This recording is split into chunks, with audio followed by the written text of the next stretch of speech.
Alright,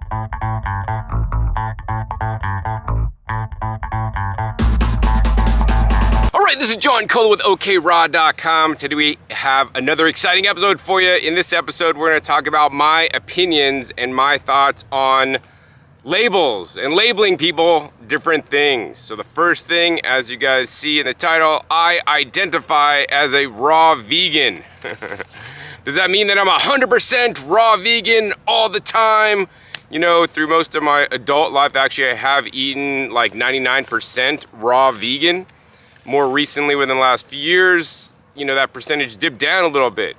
And I want to address the situations about labels, labeling yourself, and hopefully this video will shed some light on my views, but more importantly, share my opinions with you guys on labels. And if you guys want to use labels in your life, if they're going to serve you for the better, then great, use labels. But if they're not going to serve you, then ditch them behind. So the first thing I will say is that, you know, my main platform where I do a lot of my education work and share my knowledge and life with you guys is on YouTube.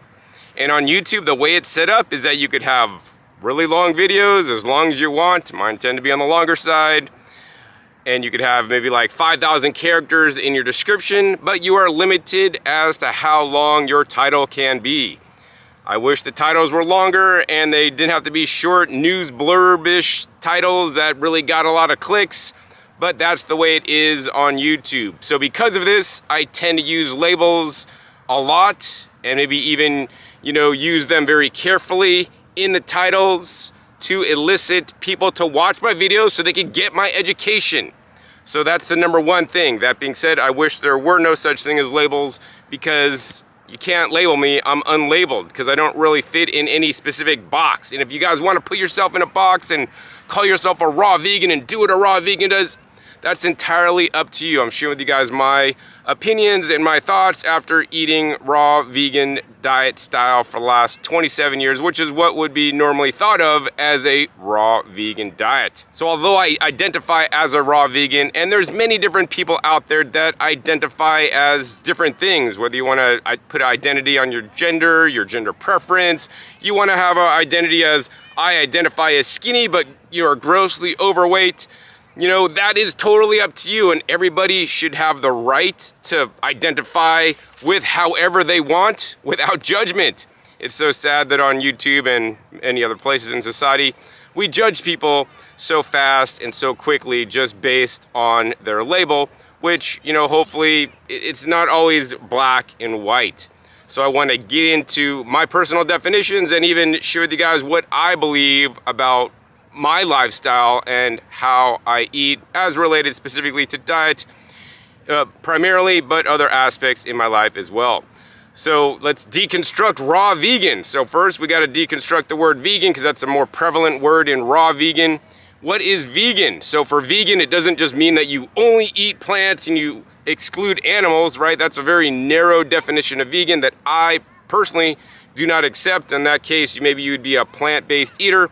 But the definition of vegan that I would accept is from the Vegan Society in the UK. I'll post that right up on the screen for you guys as I read it. Veganism is a philosophy and way of life which seeks to exclude as far as is possible and practicable all forms of exploitation of and cruelty to animals for food, clothing, or any other purpose, and by extension promotes the development and use of animal-free alternatives for the benefit of animals, humans, and the environment. In dietary terms, it denotes the practice of dispensing with all products derived wholly or partly from animals. So that is the definition, the true definition, my personal definition of veganism, that it was coined by the Vegan Society, which was where veganism started. So according to this definition, as much as I believe in it quite strongly, and I personally live a life where I try to exclude harm from all other creatures, all other animals, and try to exclude, you know, I don't eat their meats, you know, and I try to do the minimal amount of harm to other creatures on the planet. I'm not perfect. So in my mind, you know, I would say that actually I'm not vegan. You know, I have a garden and I kill pests in my garden. So if you want to nix me for that, you know, whatever. I'm not vegan. I don't really care. I don't really care the label you guys put on me. I know how I live, and I'm comfortable with how I live, which is I strive to do the least amount of harm, you know, to other creatures on the planet. You know, I'll save little bugs and things from my house, but I'll, you know, kill flies. I'm not perfect. I'm not going to claim I'm perfect. And sometimes my poop smells like flowers as well. So that's how it is.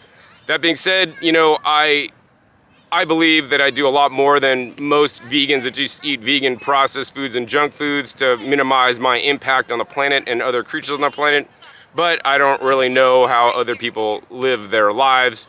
You know, I try to live, you know, not by specific labels, but more by total concepts, and be a concept of ahimsa, and doing the least amount of harm to other creatures as possible on the planet. And there's just so many levels you could go, and then people could just pick apart, you're not vegan because you did this. Okay, fine, I'm not vegan. And I have videos linked down below where I claim I am not vegan. That being said, I have good friends that are vegan. They would classify me as vegan, but I don't necessarily classify myself as vegan. I would say, you know, I live a plant-based lifestyle, and I, you know, seek to reduce and minimize all harm to other creatures on the planet as much as possible. And of course, I don't eat any meat products. Next, I want to talk about what is a raw vegan. So for a raw vegan, I'm going to visit the website rawfoods.com, which is where I get my personal definition of what a raw vegan is. And it says, what is a living foodist or raw vegan? A person who eats 75% or more living and raw food. The more, the better. Optimally, one should eat as close to 100% raw and living foods if it feels right for them. All right, so, you know, according to that definition, somebody who eats 75% or more of their total calories from food can be considered a raw foodist. And because I eat, you know, plants, I could be considered a raw vegan according to my two definitions. Now, if you look carefully, you know, I like to use words very carefully in my titles. So for example, if I say I'm no longer 100% raw vegan, you should take that at face value. What does that mean? That means I'm no longer 100% eating solely only raw foods. If I say I'm a raw vegan, that means I eat more than 75% raw food. So that we're getting into grammatics and syntax and all these things. But for most people, I'm a super extreme raw vegan for that matter. That being said, that's not entirely accurate, you know, that I just eat 75% raw, because it just doesn't even start there. Because, I mean, there's all different kinds of raw food diets. You could eat a junk food raw diet. You could eat a high fruit raw diet. You know, I happen to eat a high vegetable raw vegan diet. But, you know, I also heat process some foods, and I'm not trying to hide this. I share this with you guys, and I share this with you guys because I want you guys to know what I'm doing, how I'm going on my health journey. Because it's important, because I almost lost my life, and what I'm doing is specifically catered to me, my lifestyle, and more importantly, my goals in life. You know, I no longer believe that 100% raw vegan diet is optimal based on some of the new scientific studies that have come out. You know, I think that 90% is perfectly great. The thing is this, and I have videos on this, links down below. Once you start not heat processing your food, you're significantly limiting some of the foods you're now eating, and that can be detrimental for your microbiome. And when I got into raw foods, there was no such thing as microbiome research, microbiome studies, or even you be able to test your own microbiome at home for as low as like 70 bucks, right? So if I knew about this then, I would have jumped on the bandwagon of not restricting my diet as much back then, because I have seen my microbiome testing, and maybe how, you know, in some ways it's good, but in some ways it's not totally perfect, and it's probably because I've been restricting foods all these years, and most raw vegans don't get their microbiome checked. That being said, I do have friends that are raw vegan that have outstanding microbiome tests. So microbiome is not just about what you're eating, but it's also about you, your environment, how you're raised, your stress levels, and all these other things that are quite important that I am trying to learn more about myself. Now, the other thing I would say, if you did want to put a label on me and classify my diet in just a few words, what would you say? So I would say I'm a nutritarian raw vegan. And what is a nutritarian? So nutritarian is a term coined by Dr. Joel Fuhrman, and he had created the nutritarian diet, where basically you eat for nutrients versus calories. You want to maximize your nutrient intake, and you want to minimize the calories that you're eating. So, you know, for that reason, that's why I heat process some of my foods to, you know, get more nutrients. That's why I heat process my food, so now I can include other food groups such as, you know, beans, rice, and things like quinoa. Now, some of those things can be sprouted and eaten, but some of them can be quite toxic and kill you if they're not heat processed. My favorite way to eat those foods are in their live form, when they are actually, you know, sprouted and cooked and then fermented. But that's a subject for a different day. That being said, even those 3 words, nutritarian, raw, vegan, does not cut it for me. You know, I think more accurately, I would just describe that in a whole slew of words. You know, my goal is to eat a nutrient-rich plant food diet rich in secondary plant metabolites or things called phytonutrients, and have varied kinds of fiber, process them very minimally to minimize the damage to the nutrients that I'm seeking in the foods, and eat them as freshly picked and with as much life force as possible. The ways I do this are by visiting local farms. I'm on a local farm today, and as you guys can see, it's pomegranate season, and there's just pomegranates are just dripping from the trees. It looks so pretty. It's like little Christmas tree ornaments. These guys have probably a few more weeks before they can be harvested. I also grow my own food, which is, you know, something that a lot of raw vegans don't necessarily do because they can't or don't have time or don't have space or don't have the inkling to, you know. So very important to me is the food quality, minimally processing. Although I heat process my food, I don't just like, I don't have my stove is disconnected in my house. I do not advocate methods of heat processing your food where it is dry heat. So barbecuing is pretty bad. In my opinion, frying is pretty bad. You know, grilling is really bad. The only way I heat process things are in the Instant Pot. And so that's with a water base. And so the temperature never exceeds like 248. So that'd be like 248 is probably the max when I'm doing pressure cooking. And then I'm pressure cooking for a short amount of time. The other cooking method that I want to look into in the future is called super steaming, and it's actually invented in Korea. I need to get my hands on one of those appliances.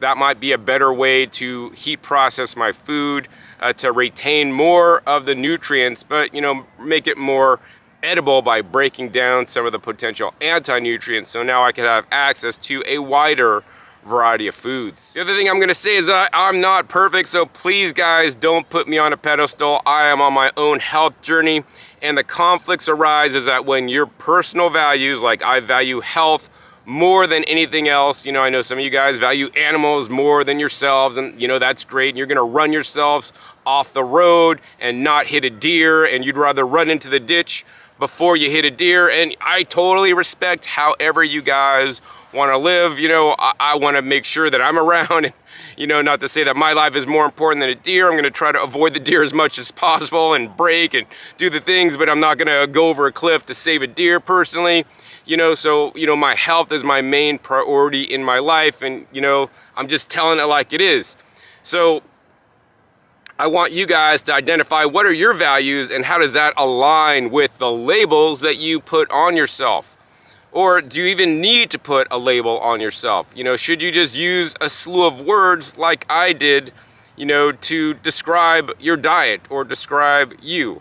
I think this move towards labels, and especially the move that everybody's on social media these days and everything's reduced to a 7-second soundbite because people have short attention spans, or, you know, trying to reduce people into 2 words, you know, is just insane, and it is really causing massive disconnects in society and in the world. So I would encourage you guys, you know, as much as I'm on social media and have to limit my words, you know, in YouTube titles, my videos are long because life is not just about a 7-minute sound clip to eat raw vegan because it's the best. I'm not gonna say raw vegan is the best. I'm gonna say a whole food plant-based diet. You know, and if you want to eat some animal products, eat those in really small amounts, less than 10% for sure, maybe 5% of your calories, and you can be perfectly healthy. So I'm not one of the vegans that say, don't eat animals, they're toxic in any amounts, you know. And the other thing I'll say is that eating animals is not really environmentally sustainable the way they're raised. If you guys want to eat animals, this is another thing I'll say that vegans would not consider me vegan for saying this, is that if you want to eat animals, raise your own animals as your pets and slit their throats and kill them, right? Vegans are gonna get mad at me. John, that's wrong. Nobody should ever kill an animal. Like, dude, I'm a realist, right? No, everybody in the world is not gonna go 100% vegan. But I believe if people raise their own animals and killed them, or if they hunted or fished, right, the world would be a better place, because, you know, we wouldn't be massively consuming all the resources. There wouldn't be all this rainforest destruction if everybody had a cow in their backyard and killed it when they wanted to eat it, and it would provide so much food for that one family. Plus, more importantly, people would be connected to their food. And that's another big message that I like to stress, is that people are not connected with their food. Are you connected to the tofu that you guys just ate? Do you guys know how it was made in a factory, and all the processing, and how clean was the factory floor and the people's hands that were making it? I mean, I want you guys to be intimately connected with your food. You know, I visit farms, I see how the food is raised. You know, I pick food. This is a you-pick farm. I grow my own food.